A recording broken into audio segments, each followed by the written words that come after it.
Bonjour, ici Steve Ray. Bienvenue à cette présentation de Flashback en direct de la splendide Ripaille de Repentigny. Nous sommes ici au 358 Notre-Dame. C'est l'émission où tous les sujets seront explorés. Nous sommes disponibles sur Facebook, sur les différents sites qui sont multiples. Une émission tout en musique pour vous aujourd'hui. Concernant notre deuxième invité, le travail de DJ a bien évolué au cours des dernières années, étant toujours exigeant de bien des façons, mais à la base, la fonction première demeure la même. Et c'est ce que nous allons explorer, analyser aujourd'hui avec notre deuxième invité, lui-même DJ émergent de la scène du nightlife, avec comment énergiser une piste de danse. Le tout sera abordé sans prétention. Nous recevrons pour l'exercice et conclure l'émission le sympathique Francis Bré, DJ Deep Shaw. Mais tout d'abord, sans plus tarder, notre première invitée, elle fait preuve de persévérance et de fierté, qualité qui rime avec passion.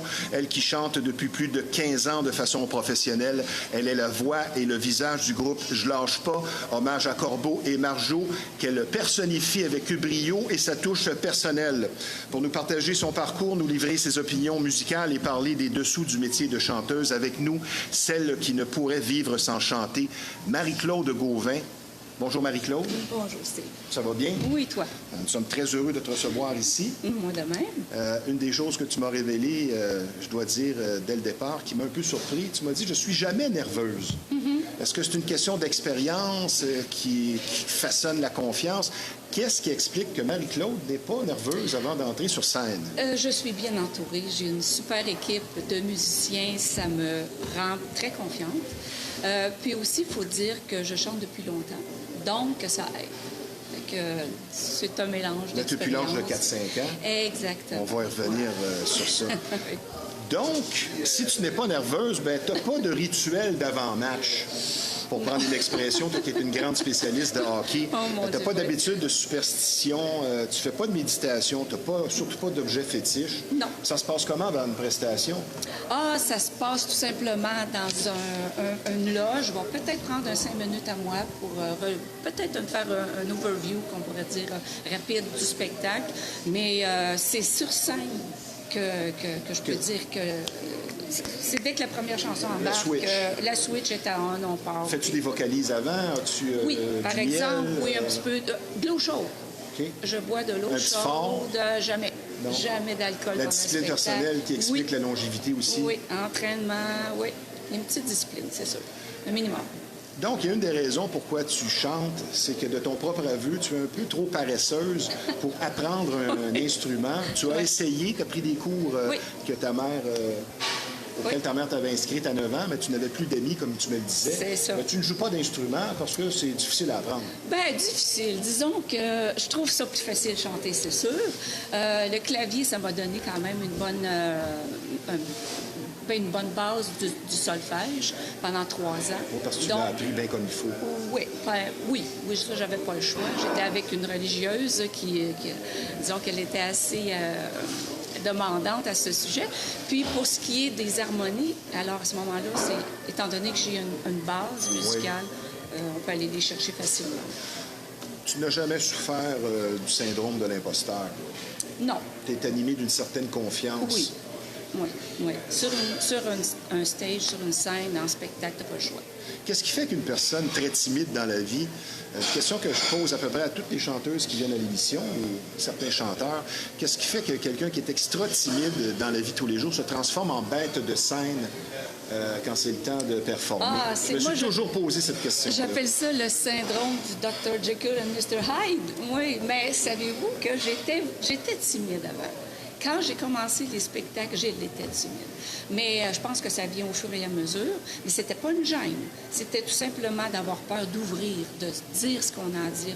Puis à un moment donné, quand tu maîtrises ton spectacle, tu maîtrises tes paroles, tu sais qu'est-ce que tu as à faire comme message. Mais tu n'es pas vraiment une personne qui a une personnalité show-off à outrance. En scène, tu serais surpris. Oui, c'est ça. Donc, tu fais partie de ceux-là qui sont timides dans la vie, qui se transforment. Je vais être plus réservée dans la vie, mais je vais être show-off, oui, sur scène.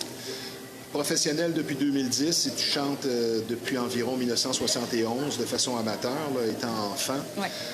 On peut dire animatrice et entertainer aussi. Oui. Parce que si tu n'es pas Ah oui, la foule. Si tu n'as pas ces fonctions-là en toi, ça va être Partage avec difficile. la foule, un gros partage avec la foule. Ouais, ouais. Des histoires, il peut y avoir des anecdotes aussi reliées aux chansons.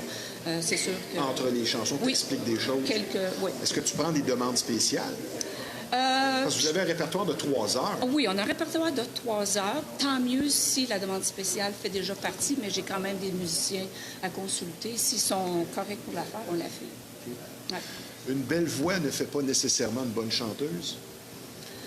Bonne question. Une chanteuse doit aussi être capable de transmettre un message. Et je pense qu'il y a aussi un petit peu de comédie. La présence scénique. De présence, de comédien, d'acting aussi au niveau d'une chanson.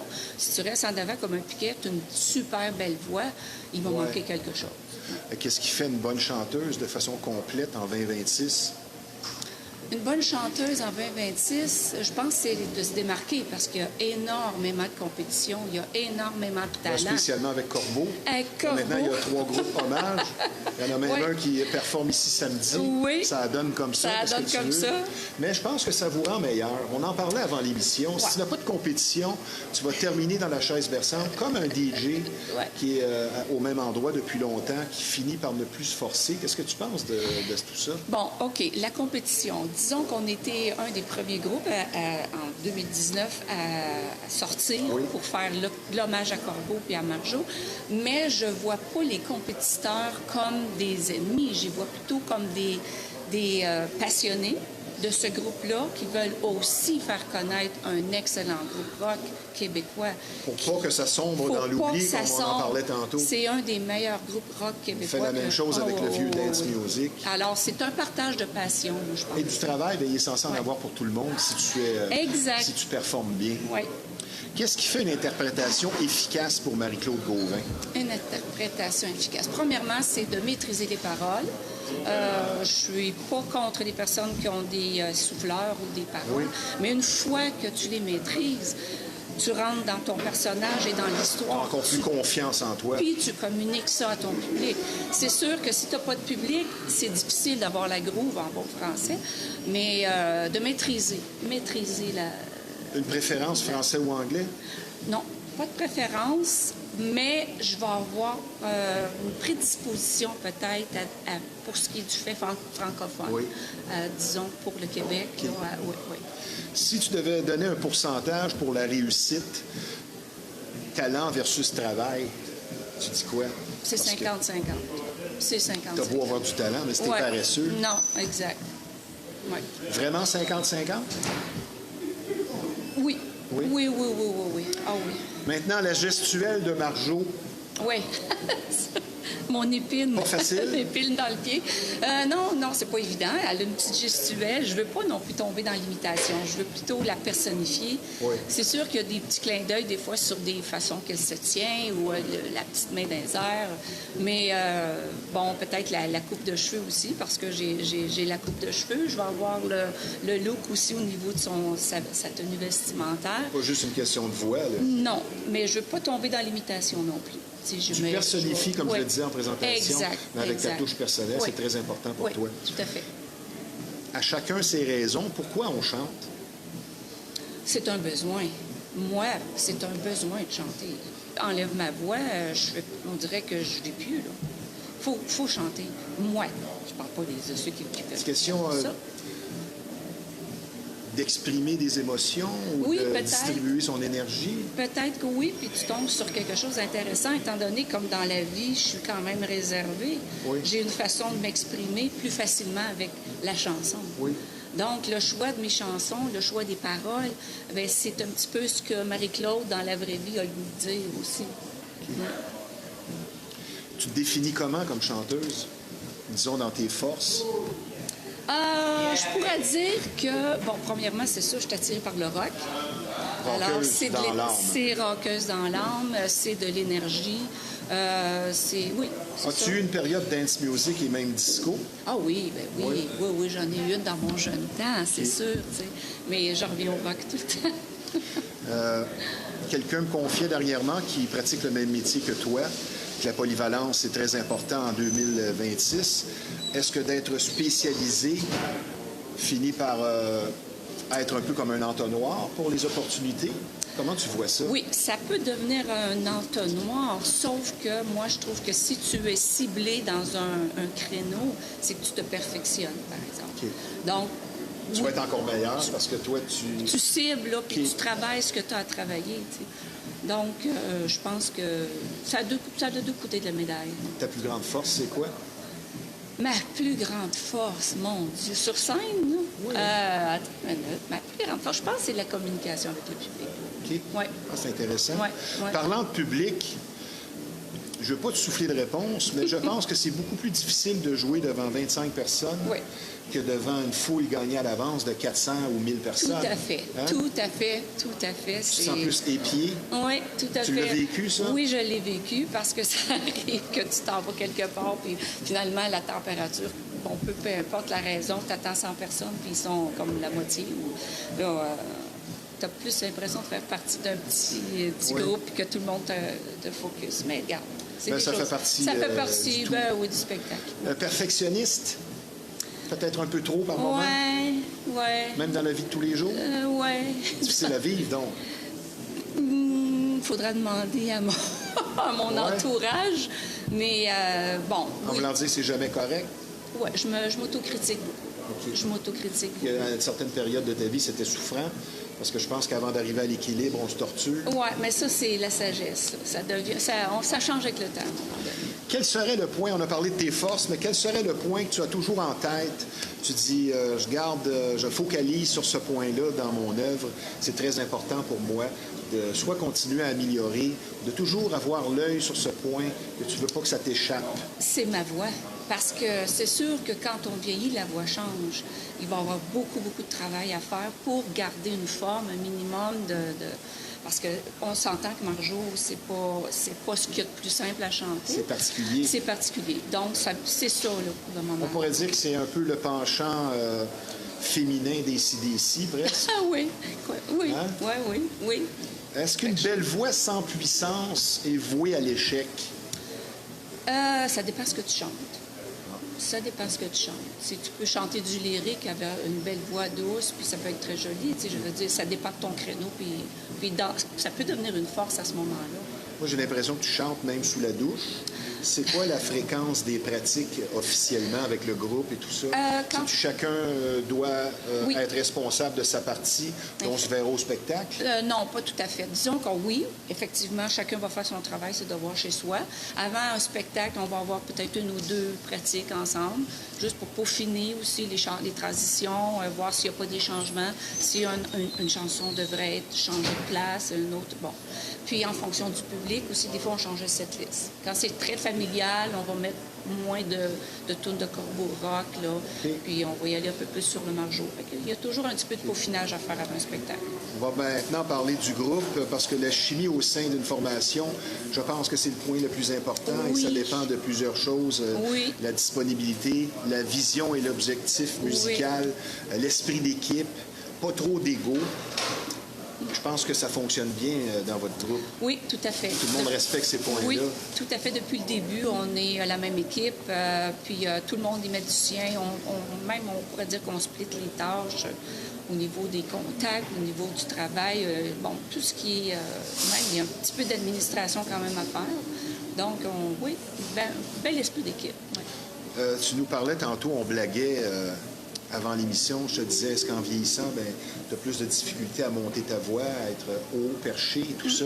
Ben, tu me confies que c'est une question de travail. Oui. C'est la technique. Tu sais, à un moment donné, la voix change. Ben, tu changes ta technique. C'est la façon de respirer, la façon de retenir ton air ou de l'envoyer, de pousser. C'est tout simplement... C'est comme un muscle, un entraînement. Tu vois pas vraiment de différence avec il y a 20 ans? Oui, une amélioration. Ah. Oui. Mais tu ne fumes pas? Non. OK. Je ne fume pas alcool de temps en temps, mais jamais avant un spectacle. Bon, c'est ça. Et un de tes commentaires qui en dit long sur ta passion, et je sais que tu le ressens vraiment, si je ne chante plus, je meurs. Oui, tout Tu à ne fait. verras pas plus chanter, tu ne prendras jamais ta retraite tant que tu pourras. Non, ça n'existe pas une retraite pour une chanteuse qui est passionnée comme moi. Non, le plus Surtout loin depuis que tu possible. as fait ton retour à l'âge de 26 ans, Oui. tu avais pris une pause. Oui. Et là, on revient toujours vers nos passions, c'est Ah. pas compliqué. Oui, c'est sûr, c'est sûr. Donc, le groupe Hommage, je lâche pas de Corbeau et Marjo. Je pense que vous êtes renommé pour la grande précision des covers, n'est-ce pas? Oui. Authentique, comme il y en a qui disent, c'est comme l'enregistrement studio, l'original. Ouais. Est-ce que tu le ressens que d'avoir 3 groupes hommages vous pousse plus loin? Est-ce que tu le ressens parfois, ça? D'une certaine façon, oui. peut-être tu peux nous raconter une anecdote. Oui. Une anecdote quand même agréable. Oui. C'est qu'on a eu... On n'est pas là pour faire du bashing. Non. On a eu un spectacle à un moment donné à la ville d'Austin, puis un autre groupe hommage qui s'appelait Corbeau avec elle. Ils sont quand même venus nous voir. Puis on a partagé ensemble cette passion-là sur les chansons. Donc... en quelque part, vous vous rejoignez. On se rejoint quelque part. C'est oui. pas... comme tu dis, il n'y a pas de bashing à faire. Donc, le groupe Je lâche pas, à la guitare, Rémi Roy, Mario Lanier, au drum, le batteur Benoît Lefebvre, à la basse, Pat Lafrance, au clavier, Martin Bérubé et Madame Gauvin qui chante.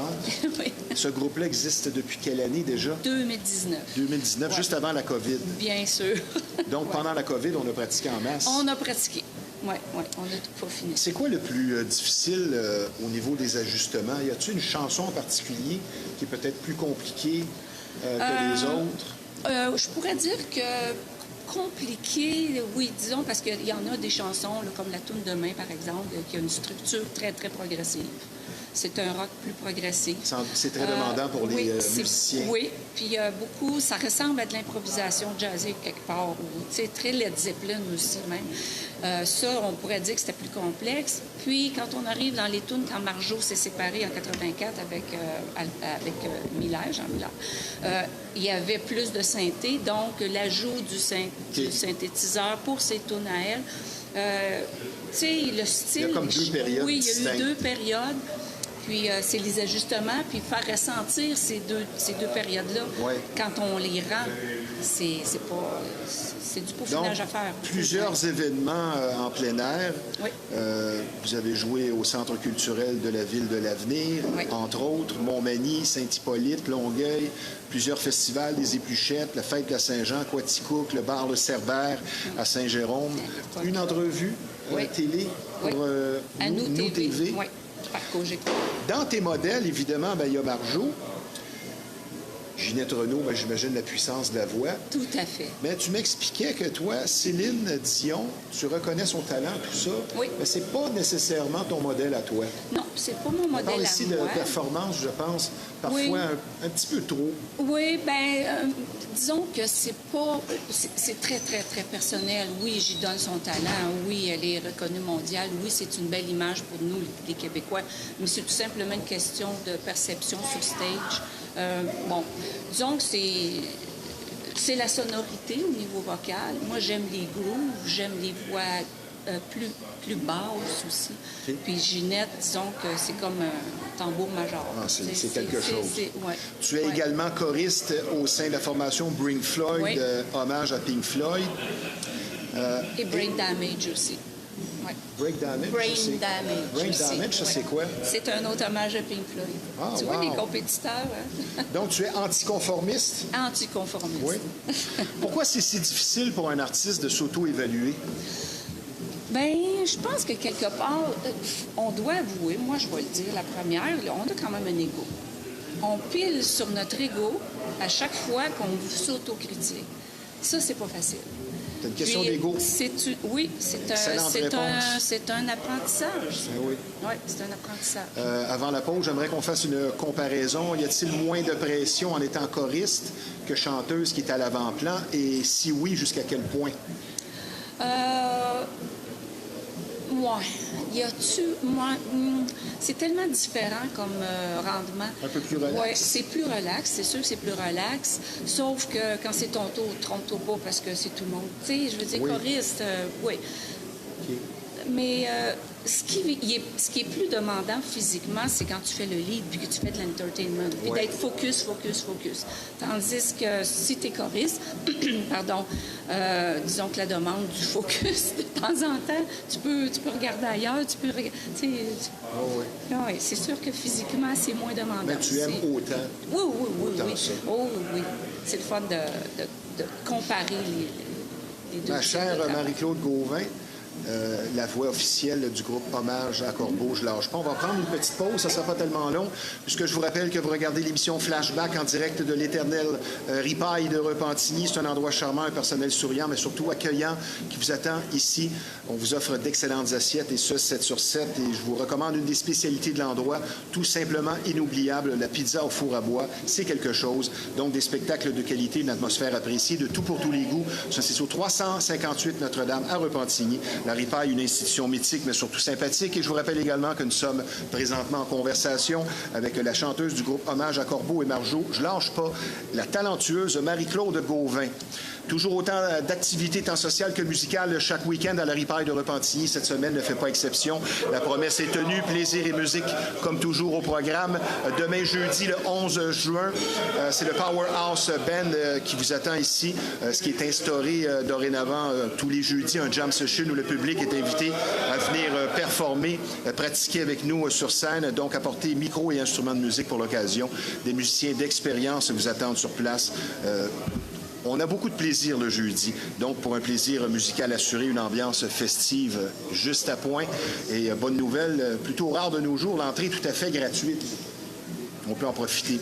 Aussi, dorénavant, tous les vendredis, dès 16h, les amateurs, dis-je bien, de moto sont tous invités à venir échanger dans le stationnement ici de la Ripaille pour notre nouveau meet de moto. L'occasion parfaite pour se faire de nouveaux amis et partager une passion.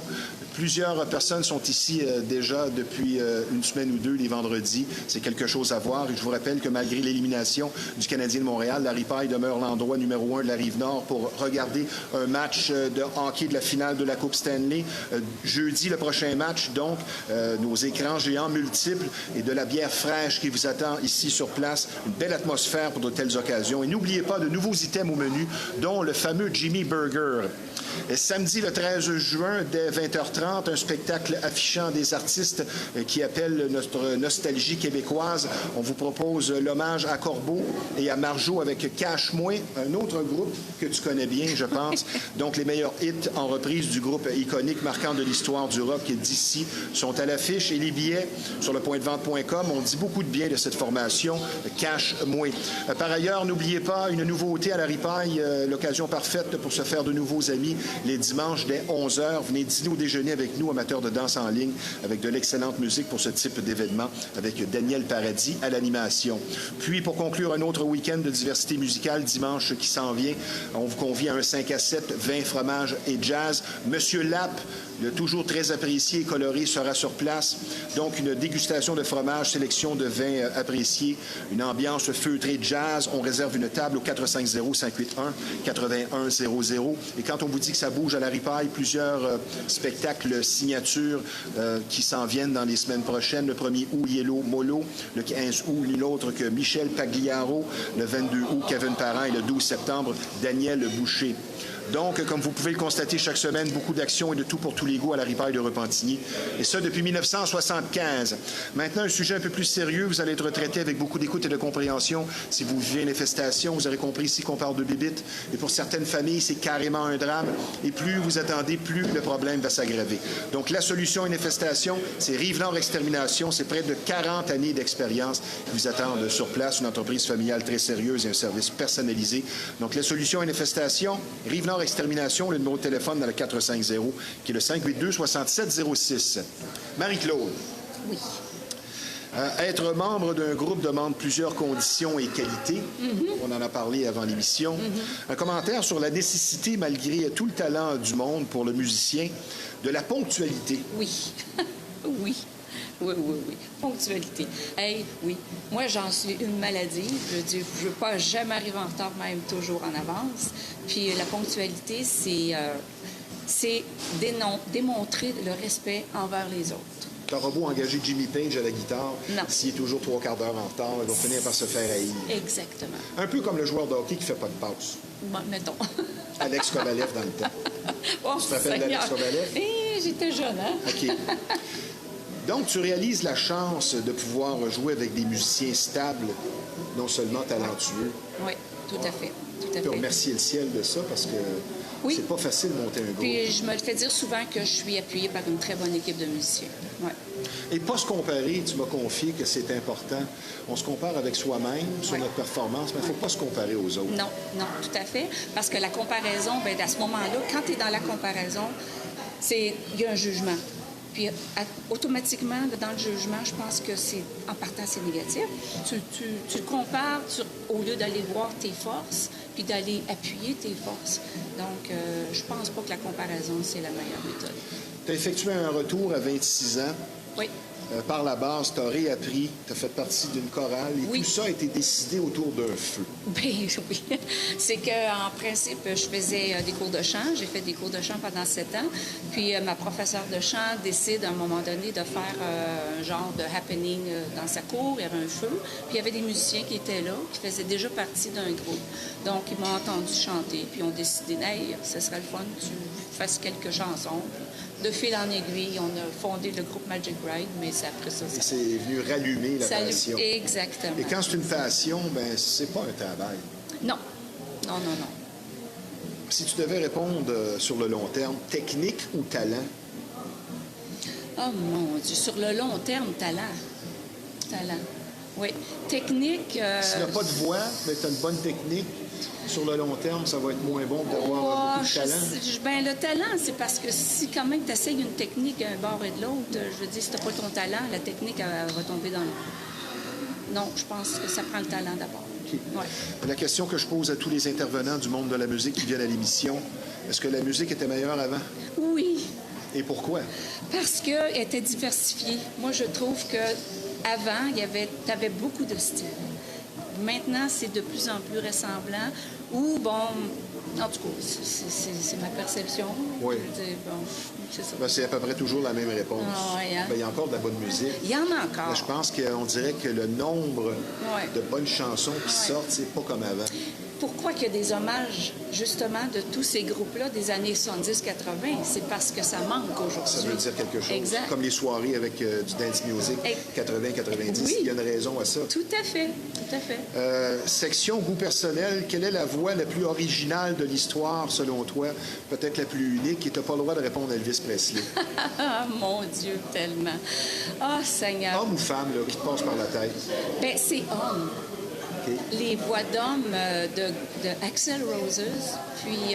Mais lui, c'est un peu sa puissance. C'est une puissance... Qui n'est plus là. Ouais, non, dommage, mais bon, c'était un de mes préférés. Je vais te poser une question que j'ai posée à une chanteuse il n'y a pas tellement longtemps. Est-ce que les chanteuses sont-elles plus émotives et romantiques que les chanteurs? Bonne question, je pense que oui. C'est drôle, hein? Je pense que tu as raison. Ben, Ouais. c'est dans la femme, je Oui, pense. peut-être que c'est... Plus Oui, proche il y de a ses question émotions. des traits de personnalité qui appuient ça. Est-ce que ta motivation, les raisons de ta motivation ont changé, ont évolué avec les années? Non, Non? non, non. C'est non, simple, non. t'aimes chanter. Oui. Qu'est-ce qui fait qu'une chanson va perdurer dans le temps, ce qu'on appelle un chef-d'œuvre? Ah, mon Dieu. C'est plus une Seigneur. question de mélodie, de parole? Je pense, ben moi, personnellement, Oui. je pense que c'est la mélodie. Parce qu'il y a des tunes qui sont super bonnes, mais les paroles, c'est so-so. Mais Je pense que les paroles, ça vient en ça vient deuxième. compléter. Ça vient compléter. Puis C'est l'interprète à ce moment-là. Une bonne run de bass avec un haut. C'est ça. Il n'y a rien comme ça. Exactement. On va tous évoluer dans notre sphère d'activité, dans ton style, ton talent et tout ça. En quoi as-tu évolué depuis, disons, les 15 dernières années? As-tu quelque chose qui est changé, amélioré? Ben c'est justement, tantôt, comme je disais, au niveau vocal. Ma technique vocale, elle change. Ma puissance, elle est meilleure aussi. Parce que, bon, disons qu'il y a une maturité qui s'est installée. Puis, le travail. Avant, c'était facile. Là, il faut que je travaille de plus en plus pour la garder, cette voix-là. Donc, puis, en la travaillant, j'ai découvert des choses. Donc, il y a eu une puissance qui s'est intéressant. installée. Ouais. Un artiste qui arrive sans préparation, est-ce que c'est un signe de confiance en soi ou une négligence professionnelle? Si ça implique d'autres, c'est de la négligence. Si lui, il est seul, puis il est vraiment en confiance avec lui, puis il n'a pas besoin de se préparer, puis il est On dans le un voit bon ça show. avec des artistes comme Ben Axl oui. Rose. Ah oui, ouais. Vous allez me suivre. Oui. Je suis bon, vous allez me suivre. OK. Je veux couper après 45 minutes. On coupe. C'est en plein ça. C'est en plein ça. Donc, nos idoles, parfois qu'on met sur un piédestal, sont loin d'être des idoles en réalité. Pas toujours. Non. Hein, on met des gens sur un piédestal. Je ne veux pas en nommer, mais Eric Clapton, ça en est un. Quand tu étudies sa vie personnelle, Eddie Van Halen, c'est pareil. Je veux dire, c'était loin d'être des exemples. Ça se peut fort bien. Tu nous dis quoi sur ton groupe Hommage, sur la plus grande force de Je lâche pas? C'est d'être authentique. D'être vraiment, là, comme on essaie, même les amplis, c'est à lampe, on essaie vraiment de reproduire le son de cette époque-là. C'est la force. Je pense que tu as une question un peu plus personnelle. Tu as beaucoup de plaisir avec tes petits-enfants. Oui, les petits-enfants. Bien, disons que j'ai le studio au sous-sol, c'est sûr qu'ils viennent. Qu'ils veulent puis, suivre tes pas. oui, ça chante. Ça puis, mime? oui, ça mime. c'est intéressant, ça. C'est drôle parce que même quand ils ne savaient pas lire, ils regardent le karaoké, ils font semblant de lire, mais parce qu'ils savent la chanson par cœur. Tu sais, c'est très drôle. Est-ce que Cheyenne Twain, c'est une de celles que tu apprécies? Je l'aime Que bien. tu pourrais même faire un hommage? Je l'aime bien, oui. Tu as interprété plusieurs de ses chansons, Oui, selon plusieurs, moi. oui. En terminant, j'aimerais parler de hockey avec toi. Seigneur. Comment tu expliques la fin de saison en queue de poisson en demi-finale du Canadien? Bon, disons, moi, je suis un tempérament positif. Donc, disons que ça s'est amélioré à comparer à l'an passé. OK. Donc, tu es optimiste pour On l'année est prochaine? optimiste, on garde ça. Prestations à venir très bientôt, je pense? Oui, le 20 juin à Granby et le 5 juillet à Québec à la Maison au Nez, la Maison de la Culture. OK. Bien, félicitations pour un talent et une passion qui ne semblent pas s'essouffler. Et ça, c'est plutôt rare. Merci de ta présence à l'émission. Je te souhaite un bel été. Et Marie-Claude Gauvin, la voix officielle de Je lâche pas, groupe Hommage à Corbeau et Marjo, je te dis tout simplement à très bientôt. Ça a été un grand plaisir. Plaisir pour moi aussi, Steve. Merci, Marie-Claude. À la prochaine. Merci. Bye. On va maintenant parler d'un nouveau partenaire de l'émission. J'en parle avec fierté. Un restaurant offrant des standards de qualité très élevés, spécialisé en cuisine haïtienne et créole, le restaurant Bouillon de saveur, qui se démarque par son menu varié et savoureux. Griot, poulet, tasso cabri, lalo, poisson notamment, le tout dans une ambiance des plus chaleureuses et familiales. Et chez Bouillon de saveur, chaque visite est une expérience agréable et abordable. Une nourriture toujours fraîche, et ça, c'est bien important avec les chaleurs qu'on va connaître, et la satisfaction du client et la courtoisie, une priorité chez Bouillon de saveur. Excellent service de traiteur également, et depuis des années, une clientèle fidèle, ce qui en dit long sur cette entreprise de renommée culinaire impeccable.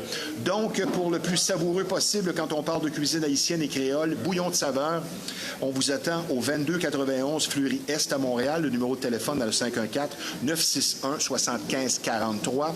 On peut aussi y louer une salle d'une 50aine de places pour y tenir des soirées diverses.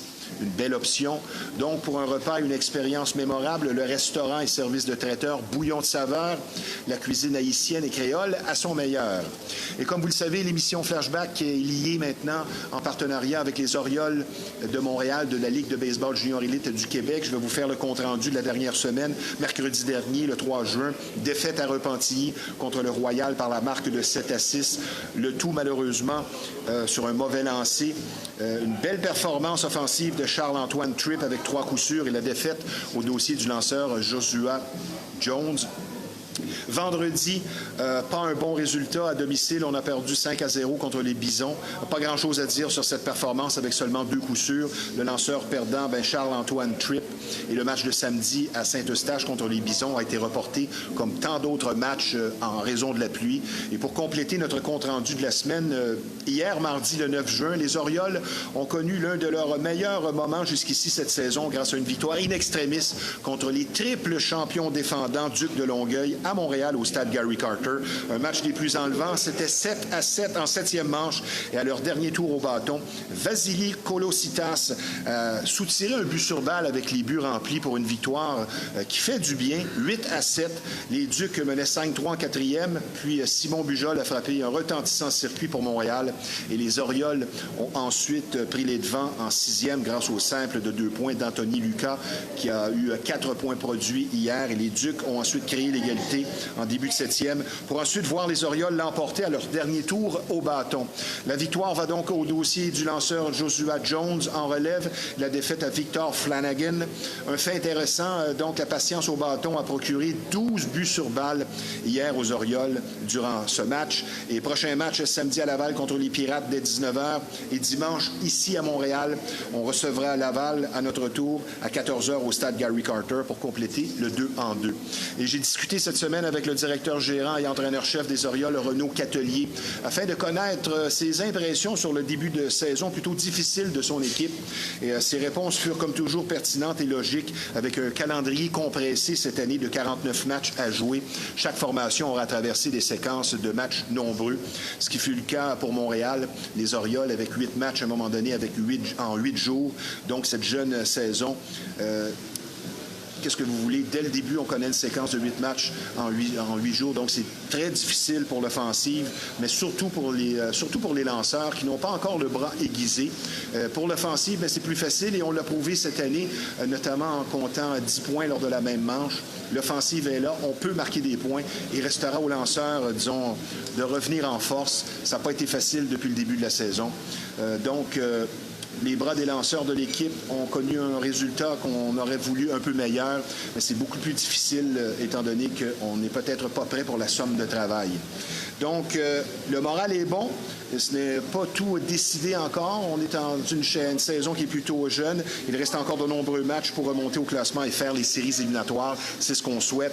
Et par ailleurs, le joueur de la semaine dans le circuit, Roger Brulotte, est Elliott Marin des Pirates de Laval, en vertu d'une moyenne en cette période de 625. Donc, 5 coups sûrs en 8 présences, dont un circuit, lui, qui est aussi lanceur. Il a remporté son match qu'il a œuvré. Il recevra donc un bâton personnalisé pour souligner sa contribution.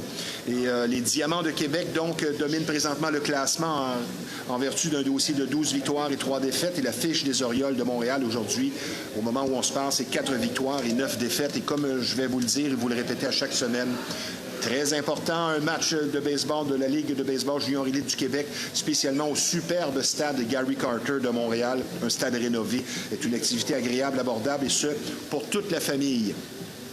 Maintenant, de nos jours, il est difficile de trouver un service de coiffure et barbier traditionnel et c'est justement ce que vous offre l'unique salon de barbier Roger. Donc, un endroit qui existe depuis plus de 50 ans, ce qui en dit long sur sa popularité, sa fiabilité, des services de coiffure et coupe classiques de barbier et teinture de mèche, donc pour hommes et femmes. Non seulement une crédibilité établie sur du solide, mais surtout une courtoisie et un professionnalisme inégalé. Un salon impeccable où vous serez servi avec le sourire. Le salon de coiffure Roger, reconnu tant pour la qualité que la gentillesse du personnel, donc avec ou sans rendez-vous, situé au 313 rue Notre-Dame à Repentigny. Le numéro de téléphone dans le 450-582-2525.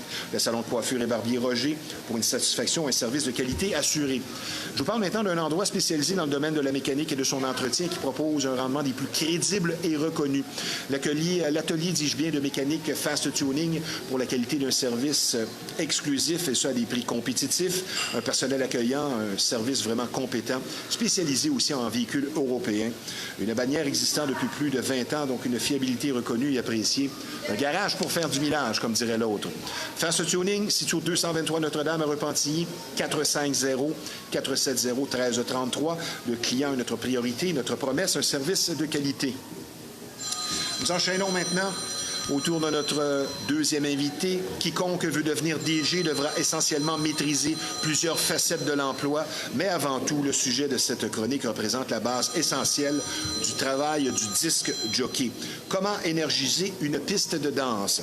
Plusieurs réponses viendront avec cette question, mais l'analyse demeure simple afin d'explorer donc le tout avec nous un DJ émergent qui fait présentement sa marque, Francis Bré, DJ Deep Shot. Bonjour Deep. Salut mon Steve, merci de me recevoir à ton émission. C'est toujours un plaisir. C'est un plaisir partagé. Au début, je veux dire aux gens qu'il n'y a aucune prétention ici. Tu as déjà quand même une certaine expérience depuis tes débuts il y a 2 ans. Tu joues de façon régulière dans des festivals et des nightclubs.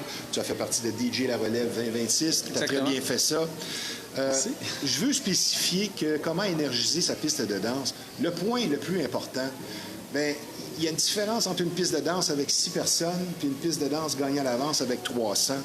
C'est pas la même chose. C'est beaucoup plus difficile quand les gens sont moins nombreux. On se sent plus épié. Je pense que tu es d'accord avec ça. Je suis très d'accord avec ça. Mais il n'y a pas de formule magique à faire. C'est sûr que le tout part de l'organisation d'un événement. C'est sûr que si ton public cible, c'est d'aller reach un 100 personnes, puis tu as une salle de 5000 personnes, il y a quelque chose qui ne fonctionne pas dans la formule. Donc, c'est important d'avoir une salle qui reach le nombre de personnes que tu veux aller chercher. On veut toujours avoir un nombre infini de personnes. On travaille fort pour faire ces événements-là. Choisir une salle pas trop grande. Fait que tu as 100 personnes ou 300, ça n'aura pas l'air vide parce que ça contribue. Moi, je vais te poser une question avant ton premier point. Ton premier point qui parle du style du DJ. Ton expérience de clubbing, tu as beaucoup sorti avant de devenir DJ. Oui. Je pense que ça t'aide dans tes fonctions de DJing, sur l'exploration musicale que tu as fait et aussi l'observation de qu'est-ce que ça prend pour réussir dans un endroit en particulier. Effectivement, de l'âge de 18 ans, avec un de mes comparses, Julien Lamar, j'ai rentré dans le monde de la promotion, ce qui m'a fait découvrir beaucoup de facettes, des événements qui fonctionnent, d'autres qui fonctionnent un peu moins. Donc, j'ai une certaine expérience là-dedans. Moi, qui est tout nouveau, émergent dans le monde de DJ, c'est important, la personne qui est en avant au contrôle musical, moi, c'est quelque chose qui est vraiment pas unique à moi, mais qui me représente, c'est donner une énergie aux gens. Donc, je suis beaucoup gestuel, je souris beaucoup. Tu participes avec les gens. Exactement. Je veux transmettre mon énergie, puis j'aime ce que je fais, puis ça se démontre par la façon que je suis. Tu représentes le cas typique du DJ d'aujourd'hui. On est loin de l'époque où le DJ était caché dans son booth. Exact. À une certaine époque, il y a 20 ans ou disons même 30 ans. Ton premier point, tu parles du style du DJ. Oui, en effet, comme j'ai dit précédemment, le style de DJ, faut que tu sois capable d'aller reach le public. Je veux pas, c'est un show. Puis pour moi, étant showman dans l'âme, c'est un plaisir. Je suis pas gêné de le faire, puis j'aime que les gens embarquent dans la vibe que je partage avec eux. Donc, si tu es un DJ plus introverti, ça va être plus difficile, plus timide, ça va être plus difficile d'aller reach. Tu sais, tu veux créer un feu, tu as une allumette, mais tu n'as rien pour frotter. C'est un peu comme du porte-à-porte, mais devant une foule. Exactement. Si tu es trop timide pour t'imposer, ça va être compliqué. Mais il y a des gens qui sont bourrés de talent, qui sont timides, puis qui ont fait leur marque quand même, mais quelqu'un qui est émergent, qui commence... Il y a tellement de DJ aujourd'hui, de nos jours, si tu sais pas comment faire ta marque, c'est difficile parce qu'il y en a tellement, mais ceux qui sont timides, qui tout leur réussit, puis c'est à leur honneur que leur façon de faire a fonctionné. Eux, ils font ça depuis très longtemps. Oui. Les nouveaux, comme pour percer, ça prend mais l'image est importante. Ouais. Mais le plus beau conseil qu'on peut donner à un jeune DJ, c'est de mettre ses efforts sur la musique. Parce que la musique va passer partout. Tu auras beau avoir la plus belle image qu'il n'y a pas. Si ta musique n'est pas bonne, ça ne fonctionnera pas. Donc, tu nous parles du style. Moi, je vais te parler, je pense, de l'outil très important pour comment énergiser une piste de danse, mais c'est le choix musical. Exactement. Le choix musical judicieux qui va donner le ton rapidement et savoir utiliser aussi ses breaks au bon moment, pas des breaks trop longs, parce que tu vois les danseurs qui se regardent, ils savent qu'il y a quelque chose qui s'en vient, mais des fois, le break trop long, ça sera pas bon. Le rythme, on va en parler un petit peu plus loin, mais le choix musical, je pense que tu es d'accord avec moi. Le choix musical est important. Comment je pourrais comparer pour que les gens visuels puissent voir ce que j'explique? La foule, le public, c'est un organisme vivant. Et si tu l'amènes pas au top de façon progressive, j'ai appris ça récemment, puis c'est des choses qui sont songées, Mais une fois que tu y réfléchis, il n'y a rien de plus facile à comprendre. Tu ne vas pas commencer une soirée à 150 BPM. Tu peux pas faire ça. Fait que c'est de prendre l'énergie devant toi puis de l'amener où ce que tu veux. Puis, à un moment donné, c'est pas mauvais de redescendre un peu, laisser respirer les gens, puis revenir avec un banger surprise qui va rappeler un souvenir ou des souvenirs à un gens. Je vais te poser une question, Steve. Combien d'événements tu te rappelles vraiment de presque le début jusqu'à la fin? Peu. Beaucoup plus que le nombre de ceux que tu as oubliés. Oui, exact. Fait que créer une émotion, ça fait partie d'énergiser un dance floor. Et savoir essayer du nouveau, surprendre les gens parfois dans ce que tu vas choisir musicalement. Aussi, savoir calibrer de façon agréable tes basses et tes aigus. Parce que j'ai vu des DJ qui avaient un choix musical retentissant. Ça joue pas assez fort. Il n'y a pas assez de bass, il n'y a pas assez d'aigus, puis ça finit par jouer. Fait que vraiment, le travail de DJ, c'est très demandant. C'est beaucoup... c'est très technique, je dirais, parce que tu peux... Tu sais, j'ai appris de notre ami M. Morelli, le gros bonhomme qui m'a donné... il a trouvé une façon d'aller captiver... Moi qui ai TDAH, je pense il y a quelque chose qui se passe. Je vais avoir l'esprit qui peut s'en aller facilement.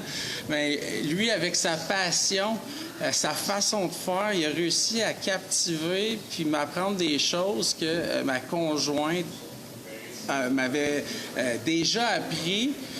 Mais vu que mon esprit volatile, des fois, j'écoute pas, je m'excuse, mais c'est pas malveillant. Mais Sandro, c'est quelqu'un de super intense. Puis, il m'a montré... Toute la technique est importante parce que dans une transition, c'est là que tu vas captiver vraiment l'énergie des gens. Puis une fois que l'énergie est au summum de tout le monde en avant de toi, bien, c'est comme une boule de neige que tu lancerais en bas d'une montagne. Plus qu'elle déboule. Oui. Exactement. Belle comparaison. Ton deuxième point, je pense que tu nous parles... de BPM, de rythme. Bien, c'est ça que je disais un peu au préalable. Tu peux pas commencer une soirée, les gens commencent à arriver, puis tu mets ton banger à 134. Si les gens entrent, il faut les amener dans un BPM plus doux. C'est comme les amener par la main là où tu veux les amener. Ah, j'aime ce que tu dis. Exactement. Et préparation ou pas, le travail de DJ, c'est un travail au présent.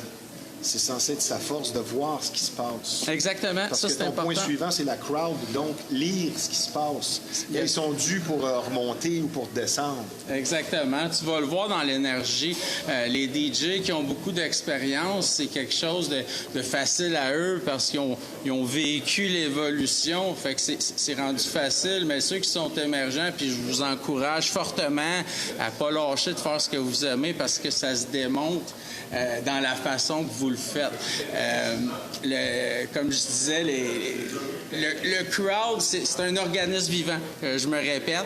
Mais si tu y donnes trop d'énergie d'une shot, tu vas les perdre. Puis, tu sais, il y a la plupart des événements, c'est de 10 à 3 heures du matin. Oui. Si tu veux garder ton public sur ton dance floor le plus longtemps possible, parce que, tu sais, la façon que je l'explique, comme j'ai expliqué plus tôt, je veux dire, si le BPM est dans le tapis quand il rentre, tu vas brûler ton crowd, ils vont être fatigués puis ils vont partir plus tôt. Fait que si tu veux les garder 6 heures de temps, c'est important d'aller captiver leur attention, amener des surprises. Ce qui m'amène justement à une question.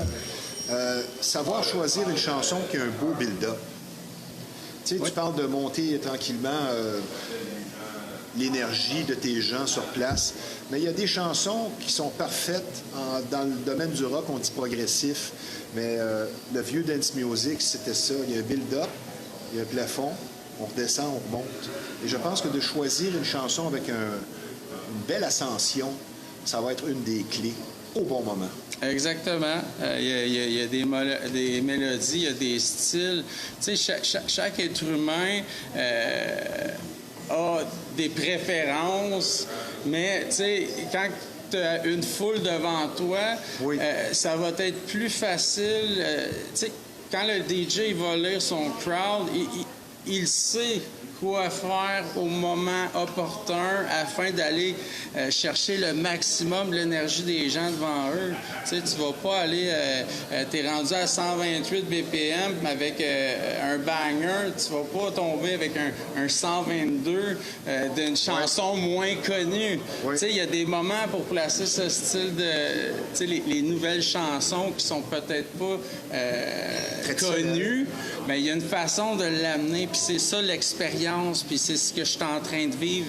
Je commence à avoir plus de contrats ou d'opportunités, si je peux me permettre.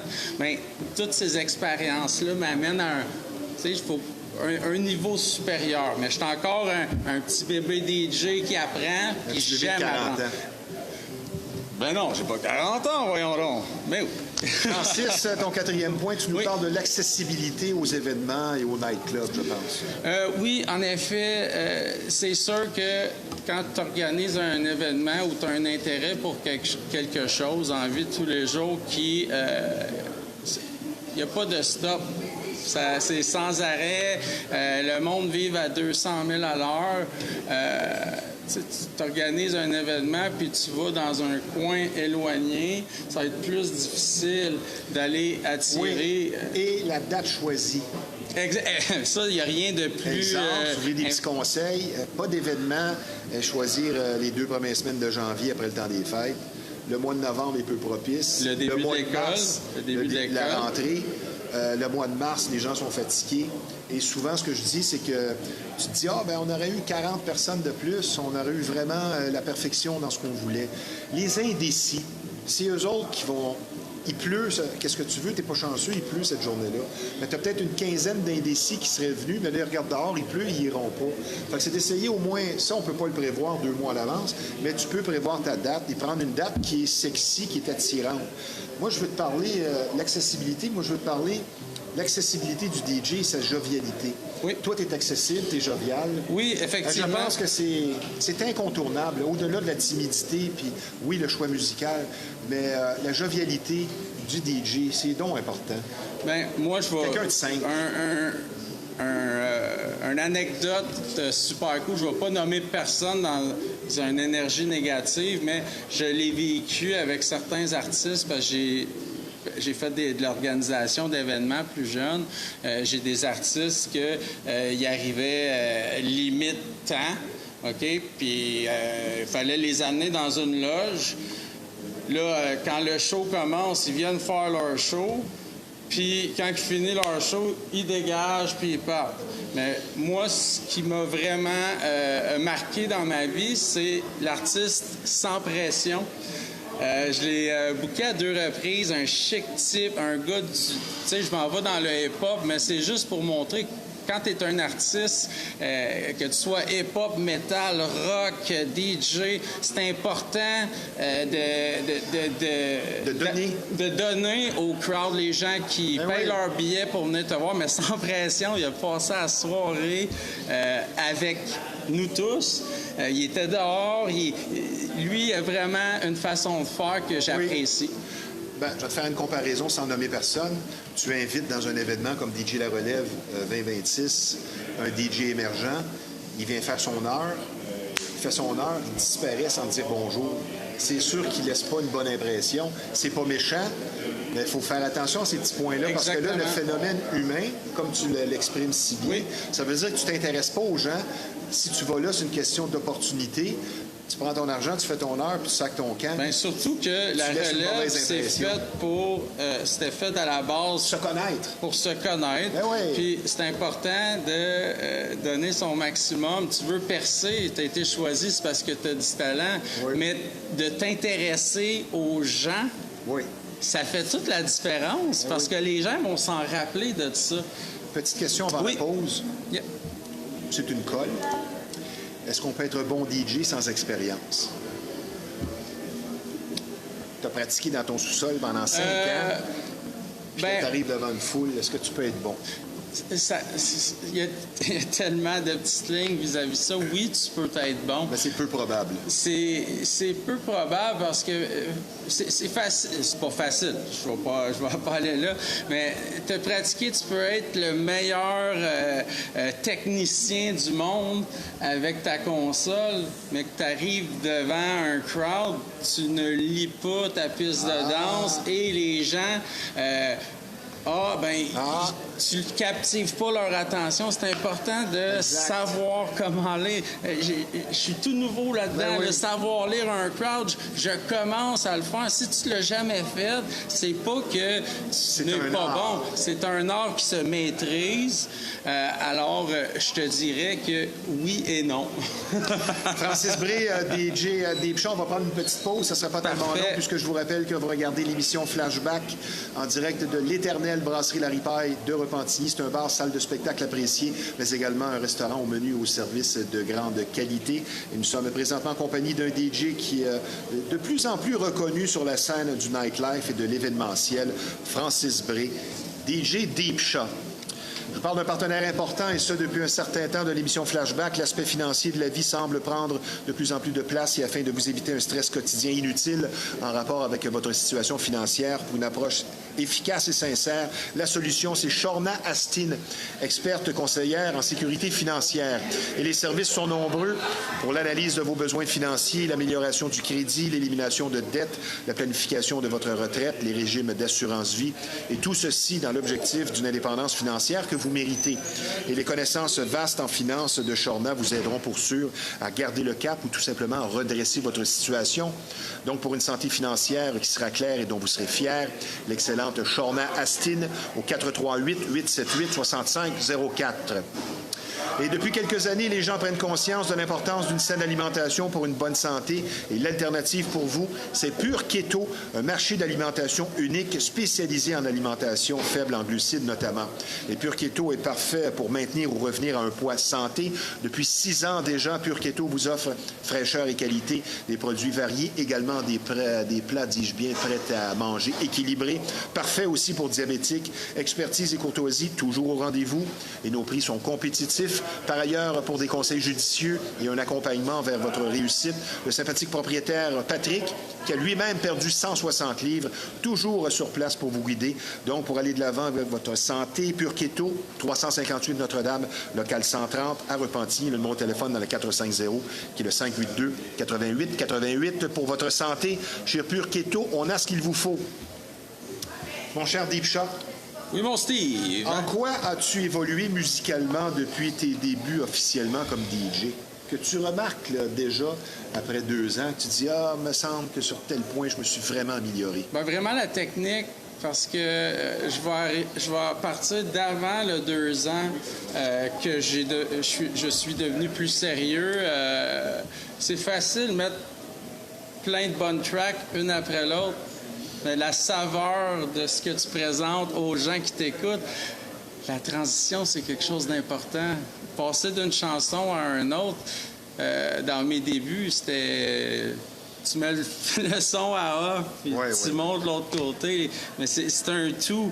C'est un art être DJ. Puis oui, je mixe avec un mixeur, puis tout à l'honneur de ceux qui ont appris à mixer à l'oreille, je le dis tout le temps, j'aurais aimé ça, apprendre de cette façon-là, mais on a des outils qui fait. Mais je ne m'empêche pas d'évoluer, donc je me suis amélioré aussi. Tu te remets en question, tu le sais que tu n'es pas parfait, et tu vas toujours t'améliorer, mais là, je t'écoute parler, on voit que tu es animé d'une passion, c'est flagrant. Est-ce que tu ressens que cette passion-là est présente pour toujours? Je suis un éternel lover des gens, de belles vibes. Si je peux apporter une belle énergie aux gens devant moi, je vais le faire, même s'il me manquait une jambe. Tout ce que je peux apporter de positif aux gens, je vais le faire toute ma vie. Puis tant que je vais avoir l'amour de ce que je fais et l'énergie, vous allez me voir quelque part dans les événements près de chez vous. Ton côté humain est très présent, c'est ce que j'apprécie de toi. C'est sûr qu'on est tous un peu animés d'une nostalgie. Tu as connu la belle période du début des années 2000. Oui. Tu étais un jeune homme qui sortait beaucoup. Es-tu plus nostalgique de la musique du passé ou d'une époque dorée des nightclubs?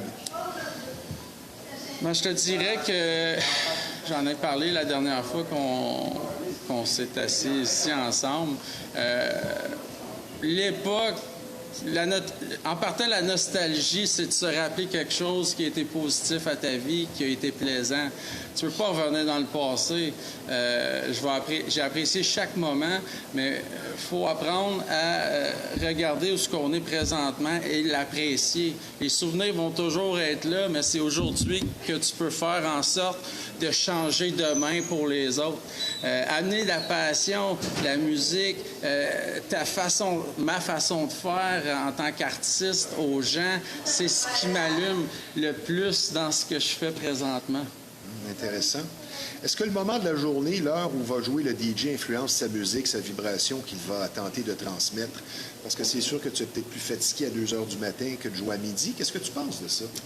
Bien, tout dépendamment de l'emplacement, le style d'événement, si tu vas dans un festival de jour, tu sais, tout part du début d'amener à quelque part d'autre. Fait que si tu as une transition de DJ de 4 à 5, puis le DJ d'avant, il est à 134, puis tu t'en vas à 122, tu vas un peu de tuer la dynamique qui a été buildée.